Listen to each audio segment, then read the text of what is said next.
Hey there, welcome to the show. Today I thought I would talk about some of my own essential, non-negotiable health hacks to help me thrive in perimenopause. Look, these aren't really hacks. These are things that I believe all humans need in order to thrive in this life. The not so sexy things like supplements, testing, and biohacking tools, all the things that we love to spend our money on, hoping that they're going to make us feel a certain way, but oftentimes they are not the answer. And while those things certainly can help, I use a lot of them myself. What I'm covering in this episode are things that truly move the needle when it comes to your health. These are things that we have seen work with many clients over the years, and things that I make time for every day that give me energy, help with my mood, support my digestion, help to maintain a healthy weight, and much more. So, I've shared in previous episodes how I started to experience symptoms of perimenopause in my late 30s. I wasn't sleeping well. I felt really anxious. Weight was coming on, and it was just harder to come off. I had debilitating joint pain, vaginal dryness. I couldn't focus, really couldn't get many tasks done, and I was really forgetful. It was scary. I would walk into a room, totally forget why I walked in there. I was forgetting names. I was unable to finish sentences. It was really kind of scary. Despite eating healthy, working out, taking supplements, and doing all the things that I knew to do as a functional health coach. So when I came to terms that I was starting perimenopause, I knew based on my years of education and experience working with clients that I had to make some very strategic changes in order to navigate the hormonal roller coaster that is perimenopause. So let's get to it. The first thing I do is I prioritize my sleep. I really do. It is very rare for me to stay up past 10:30 or 11 at night anymore. I used to be what I called a night owl. I always said, oh, I'm a night owl. I like to be active at night. That is an excuse for crappy habits. It's dysregulated cortisol. It's addiction to our phones, TVs, things like that. Now, knowing what I know about the importance of sleep and how I feel when I don't get good sleep, I aim to get about 7 to 8 hours every night. And now I'm not saying every night is perfect. Sure, like on the weekends, if we're out or we're watching a movie or something, maybe it's a little bit later. But for the most part, I am really prioritizing that 7 to 8 hours of sleep because that is what makes me feel my best. In perimenopause, it is hard to come by sleep. You know this if you are here, if you are listening, because the changes in our hormones. Progesterone is declining, estrogen is fluctuating, we have highs and lows, as well as cortisol dysregulation, typically because we're more stress reactive because of the hormone fluctuations, but also because of blood sugar dysregulation. When we have those dips in blood sugar, it spikes our cortisol, and that causes us to wake up in the middle of the night. So it's multifaceted, right? But a lot of it is hormonal that's happening. So it has to be a top priority, right? And these are just like habits that we have to change. So I always wear an eye mask at night to ensure that I am in complete darkness. Our room temperature is cool. There's no clutter in our bedroom. I keep my phone in another area of our home because I don't want to wake up in the middle of the night and then reach for it, which is something I used to do, really bad habit. And I do my best to create a really tranquil bedroom environment, comfy sheets, just some books or a couple of things on our nightstands, like not a lot of clutter at all. Probably the hardest thing is probably our dog. We don't have really great boundaries with him because he's just so freaking cute and I just want to snuggle him all the time, but it's not helping us keeping him in our bed for many reasons, as you can imagine. But having that warm little body in the middle of us is like, hello, I wake up like sweating. So we've been really trying to keep him out of the bed, and it has made such a difference. All right, number 2, I get morning light in my eyes. If you follow me on Instagram, if you are in my world, you know that I'm a sun worshiper. I love to be outside. Whether I sit outside on my balcony or I go for a walk, I don't wear sunglasses in the morning, so that natural light gets into my eyes. And this is what resets our circadian rhythm. So this increases cortisol, and it tells our body that it's time to wake up and start the day. It gives us energy for what you need to do. Remember, cortisol isn't bad.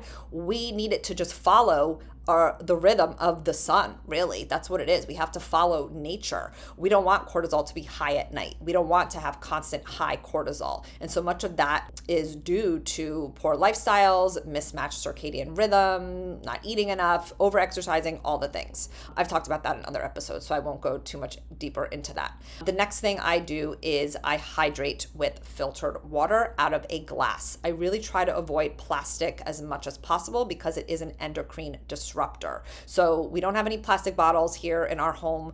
If I'm out and about and I have to like grab it in a pinch, I will, but most of the time I try to be prepared with like, a metal jar, whatever it is. But in the morning when I'm home, I drink out of a glass and I will add a little bit of sea salt or some sort of electrolytes with low or minimal sugar. And when I remember, I add some fresh lemon juice to just kind of stimulate movement in my body in terms of toxins. It gives me a little bit more energy. Lemon also has some really great nutrients in there. It supports liver detox and all the things. It also helps stimulate digestion. So I love lemon juice. It's something that's so simple. My grandmother always used to drink lemon water, and I always felt like the things that she taught me were like really smart. They were super simple, and yeah, I'm craving that a lot in my old age. I'm craving simplicity. But anyway, I drink about 12 to 16 ounces of water when I wake up in the morning, and at the very least, I get about half my body weight in ounces of water daily. The next thing I do is I move my body every day. I walk my dog 3 times a day, and sometimes I go on solo walks. So it's much easier in the summer, of course. In the winter months or when it's cold, I have a oh my gosh, what is it called? An indoor treadmill. It's a walking pad. Peri brain. I still have trouble remembering words, but it is what it is. Anyway, so I aim for about 10 to 12,000 steps per day. And I often do more than that. In the summer, like I said, I'm outside a lot, so I can easily hit 13 to 14,000 steps per day. I love it. And that obviously includes moving around the house. Like I am tracking all the time. I use an Oura ring. I'll link to that in the show notes. A lot of people will use like an Apple Watch or something. I don't want to have like any notifications on my body, like no buzzing or anything. So this ring has been, it was an investment, but I love it. There's nothing that annoys me about it. So I don't need any more notifications or pings and dings on my nervous system. No, thank you. But you got to do what works for you. Some people like those watches and things. So, and I do think it's a good idea to track because if you don't know what you're currently doing, you're not going to be able to know where to go from there, right? Like how many steps are you getting? A lot of people don't realize how sedentary they actually are. So anyway, currently in terms of structured workouts, I strength train 2 times per week, sometimes 3. Again, in the summer months, things change for me because I live in New Jersey. We have like half a year of misery.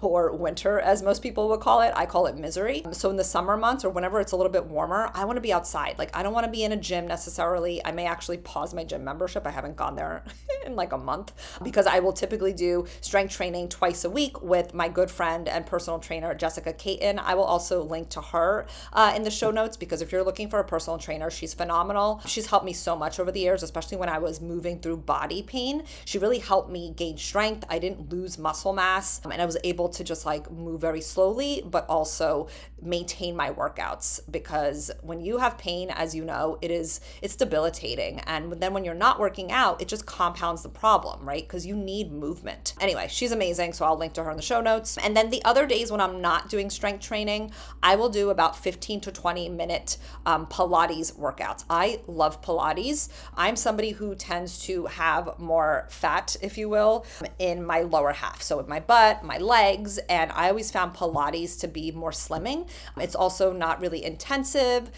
I don't find any pain with it. So I feel like it's a really good complement to strength training because strength training is going to build up your muscles. It's going to give you strength, whereas Pilates could be a little more slimming, if that makes sense. At least that's what I found for me. Obviously, you have to find what works for you. The next thing is I eat 3 times per day, sometimes with 1 snack. Typically, that snack is in the afternoon.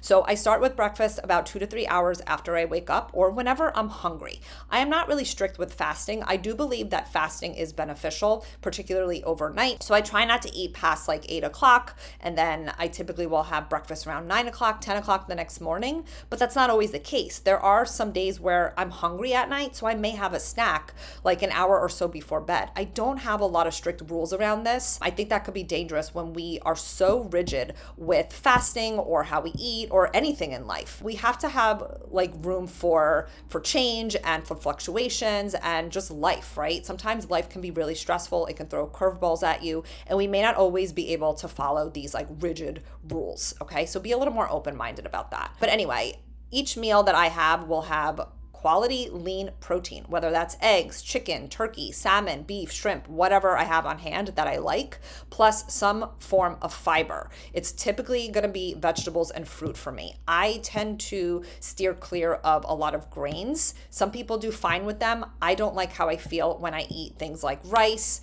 Quinoa, once in a while I can have, but I can only have like a little bit. I tend to retain water when I eat a lot of grains or really starchy vegetables. Now, I know there's a lot of people out there that are like, you got to eat carbs, to maintain muscle mass, to build, strength, blah, blah, blah. I feel like the way that I am currently eating and moving my body, it is benefiting me. I'm really eating a lot of vegetables like, greens, carrots, mushrooms, Brussels sprouts, cabbage, a lot of those cruciferous vegetables that are going to support detoxification. And in terms of fruit, I eat berries, any variety, whether it's blackberries, raspberries, blueberries, strawberries, pretty much every day I will have those. Those feel really good to me. And then sometimes I'll have like a small apple, maybe some cherries, grapes, melons, or even those little mini oranges, what are they called? Cuties. I love those. I'll have like 2 of them. But I always have them like when I have fruit typically alongside my meal. So it's like my dessert. I'll have it either during or after. There's no like rule around it. It's just I like to have it with some sort of protein or fat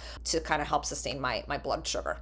All right, moving along. I could talk about food for hours, obviously, but I'll try to keep this short. I minimize my consumption of like added sugar, artificial sweeteners, sugar alcohols. I also minimize alcohol and gluten. I went gluten-free about 10 years ago when I was diagnosed with my prolactinoma because the functional practitioner that I worked with suggested I remove gluten, and it really made a world of difference for me. So I just stuck with it. And it's been pretty damn easy. I don't eat a lot of carbs, like I said, in terms of like pasta, bread, cookies, crackers, even though like, of course I love those things. I'm a normal person. But I just don't like how I feel on them. So to me, it's not worth it. In terms of alcohol, listen, I used to drink alcohol fairly frequently. I definitely was like, wine on Fridays, gotta wind down for the week, right? Have my 2, 3, maybe more glasses of wine on Friday nights and weekends, of course, and even social events. I actually used to have quite a bit of social anxiety. So anytime I would go to an event where there was like a lot of people, I would go straight to the alcohol. I'd be like,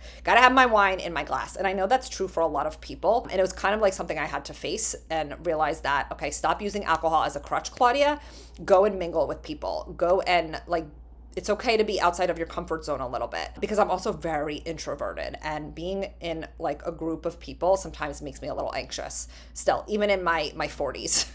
But I stopped drinking alcohol because I realized it was empty calories. It was a crutch. It was affecting my sleep, my mood, obviously my hormones. And it was just like another thing that my liver had to metabolize. And I'm like, what am I doing? This is silly. So I rarely drink anymore. Like I couldn't tell you the last time I had any sort of alcohol, and I really don't miss it. There's so many amazing like mocktails nowadays and teas and all different types of drinks that I can enjoy when I go out. And to me, going out like to dinner or something with family or friends, the joy that I have is from being with them. Alcohol is just something that I just don't need it. I don't rely on it anymore. Anyway, moving along. Sugar. So sugar is my downfall. I will fully admit that. There's an Italian bakery in town that Mike, my partner, and I will go to every now and then for like a cappuccino or something. And they have a bunch of gluten-free cookies. Oh my God. They are so freaking good. I cannot help myself. So I will indulge when I go there sometimes. It's never a good idea to go, but it's fine. It's something that we enjoy. Like if we go out to dinner or something, and then we'll go after and I'll have a couple of cookies and I fully indulge and enjoy them because life is too short, my friends. I'm not going to be that stringent when it comes to food. I love food. I'm Italian. Oh my God, it's like what I grew up with. So I don't really deprive myself of things. I'm mindful, of course, of what I eat, and I try to eat as good quality food as much as I can, but I am going to indulge. And when I'm at the Jersey Shore, I'm a Jersey girl. You bet your ass I'm going to have some freaking ice cream. Otherwise, I don't really keep a lot of sweets in our home other than like dark chocolate and the occasional like dairy-free ice cream in the summer. All right, the next thing I do is I take targeted supplements based on my needs via testing. So, I'm a fan of testing versus guessing. I will do blood work probably more times than most people per year because I just love to look at it. I like to see what's changed. I like to interpret labs. So I do blood work, like a comprehensive overview. I will do that twice per year. But in between, sometimes I'll do like just my thyroid panel, or I'll look at my prolactin because I have a prolactinoma. I'll look at like some markers here and there just to kind of see where I'm tracking. And then I will do an HTMA, which is a hair tissue mineral analysis. I've talked about that on previous episodes, probably 2, maybe 3 times per year. And then I try to do a GI map at least like once a year. It is an investment. I totally get it. Listen, I don't love spending money on this stuff either, but I do feel like it's necessary at certain times just to kind of see where you're tracking, see how you're doing, especially if you're not feeling well. And knock on wood, I've been feeling pretty damn good, but I will still for sure keep an eye on my minerals because they are so important. They are the spark plugs of life, if you will, and my blood work just to see how things are doing. All right. And in terms of supplements, so I take a lot of minerals, like I just said, magnesium, sodium, potassium, whatever it is that I need, as well as digestive support to ensure that I am properly absorbing the nutrients from the foods I'm eating and to help ward off any bad gut bugs. Because when we have an imbalance of, the good gut bacteria to the bad, it is not a good place to be. Your mood's going to be affected, your energy, your hormones are going to be affected, and much more. So you got to make sure that your gut is in tip-top shape and you've got the nutrients that you need on board. Next is I do take hormone replacement therapy. I have shared this on previous episodes. I'm very transparent about this, what led me to that decision, why I take it, why I believe in it, why I advocate for it for women. I cannot stress enough how much it has helped me, but it is one piece of the puzzle. I am sharing all the things that I do to support my health. If I relied on hormone replacement alone, I highly doubt that I would feel and look as good as I do in this stage of life. A lot of women think that hormone replacement therapy, like supplements or these biohacking tools, are like the magic pill. Yes, replacing hormones is so important because when we lose them, we will feel really bad. But again, it is one piece of the puzzle. So I currently, at the time of this recording, take estrogen, progesterone, and testosterone. I also take thyroid hormones, both T4 and T3. I take them separately so that I can titrate and adjust dosing as needed. So I will likely be on thyroid hormone for a while, if not long term, because of my prolactinoma. I don't believe that everybody necessarily needs to be on thyroid hormone. I think there's a lot that you can do to support your thyroid, but I also realize that in this world that we're living in with all the stress, the toxins in our environment, depleted soil, not eating enough quality foods, it is really difficult to have an optimal or optimally functioning thyroid. So I am certainly not opposed to clients going on thyroid hormone, the same way that if you need estrogen, progesterone, testosterone, you should go on it. I can't stress that enough. Like, our hormones are life-giving, and when we don't have optimal levels, we're just not going to feel our best. The other thing I do is I take low-dose melatonin pretty much every night because it is far more protective to the body than just for sleep. It does help with sleep, but it's also a wonderful antioxidant. It helps with estrogen metabolism, liver detoxification, and much more. So I'm going to link to the one that I use in the show notes. Again, low-dose melatonin. You don't want to be taking high dose, especially not for long term. All right, the next thing I do is I connect with people who bring joy to my life, and I avoid people who don't. It's pretty simple. I'm a very compassionate person. However, it pains me to see people who don't prioritize their health, mental, physical, and emotional health, because I have this habit of wanting to fix people. I mean, I'm a coach, right? I became a coach because I see potential in people. I want more for them. But I also realized along the way that it's not my job to fix people, and I can't want more for somebody else than they want. Not everybody is going to be ready to do the work. Not everyone is going to want to address their shitty habits. They're not all going to want to, eat healthier, move their body, do all the things that most of us are doing to feel good. So this is a boundary that I have had to form over the years for certain people in my life that I see them just like having really bad habits, kind of self-sabotaging. So I love them from afar. That's really what it comes down to. The next thing is, after many years of not having a good work and life balance, I think I have a pretty good balance now. Of course, it's not perfect, and there are times where, or certain months, like in the business, where it's busier, so that boundary, if you will, gets a little blurry. But typically, my goal is to work Mondays through Thursdays. That's what I aim for, with Friday through Sunday off. And, Fridays, there are times where I do work, but typically it's like on fun stuff in the business, things where I could be a little more creative, things that are not as serious, if you will. Some stuff that's just a little bit more fun, because I'm a really creative person, and if I don't tap into that, I am not going to feel my best, and I'm not going to do a good job of supporting others. So while I am very passionate about the work that I do, as you can imagine, it takes up a lot of energy. So, I lead a team. We have many clients to support. I create content on social media. I have this podcast.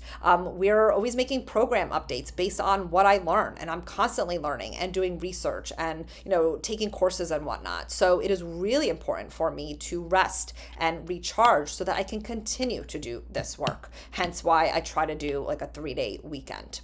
All right. And the last thing is, I pay very close attention to what brings me joy in this life, and I make time for it. I didn't do a very good job of that for many years. And I would say the last few years is where I really started to self-reflect and think about my life, my relationships, my business, who's in my life, what is like giving me energy versus what is zapping my energy.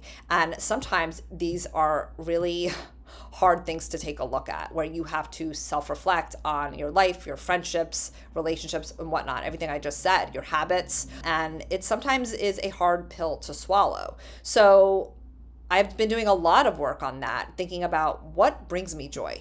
And, this podcast is one of them, teaching women, educating, coaching women.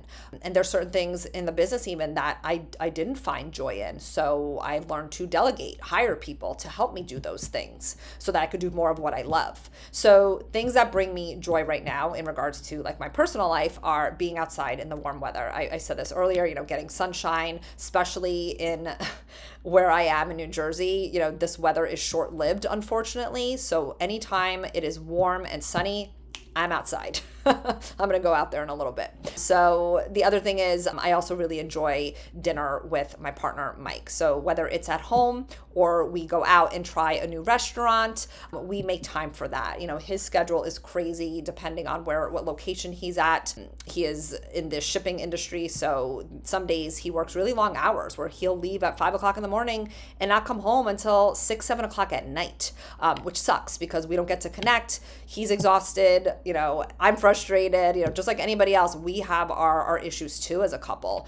So one thing that we have really tried to maintain is having dinner together. Even if I eat dinner before he gets home, I will sit down with him while he's eating dinner so that we can talk about our day. Sometimes it's vent sessions, but other times it's just supporting one another, laughing, or sometimes we even just sit in silence just to be in each other's presence. The other thing, of course, that brings me joy is playing with my dog. I love the freaking dog so much. He's added a lot of stress to our lives as dogs and probably children do, but he's also added so much joy and love to our life. Like I think about the day that he's not with us and it makes me really sad, but I really try to focus on the present moment and just play with him and love him because he's just so freaking cute.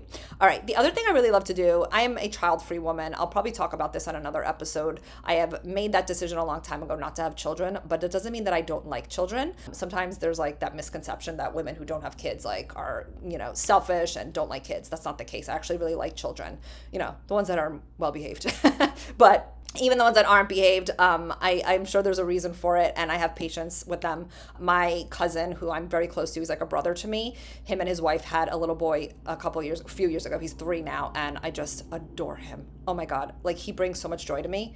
Even when he's being a brat, I just love him. So this summer I have been like hanging out with him whenever I can, and going to a pool and just like swimming with him, and it's just the best. The other thing is, speaking of pools, I have been in a lot of pools this summer, which is wonderful, and I realize how happy I am when I am near any body of water, whether it's a lake, a pond, a river, a pool, an ocean. that is what brings me joy. So I am doing more of that.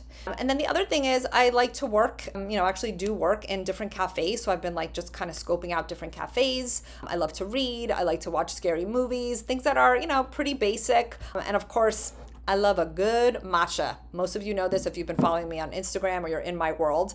I pretty much avoid a lot of caffeine. I mean, matcha obviously has some caffeine, but I don't rely on it like I used to. I used to drink coffee constantly, and hello, that's a recipe for anxiety. I also was drinking really shitty coffee that was really poor quality. So if you do drink coffee, just make sure that you're drinking something that is a little more beneficial to your health. So there actually is a company that I love, Purity. I'll link to them in the show notes. They have really good decaf coffee as well. And I like the process that they use without chemicals. And they test for mold and all that. It's organic. So I will put that in the show notes. All right. I talked enough. This went longer than I thought I would. Oh my goodness. I probably could have kept going, but I wanted to just give you some of my non-negotiables when it comes to my health and really doing my best to thrive in this stage of life. I know none of this was really groundbreaking, but I do hope that it inspired you to create some change in your life and really start to find joy, because we all need it. All right, see you next time. The information provided is for educational and informational purposes only. I am not, nor do I act as a doctor or any other medical professional. I am not providing healthcare, medical services, or attempting to diagnose, treat, prevent, or cure any physical, mental, or emotional disease or condition. The information shared is not intended to be a substitute for the professional medical advice provided by your own medical or mental health provider.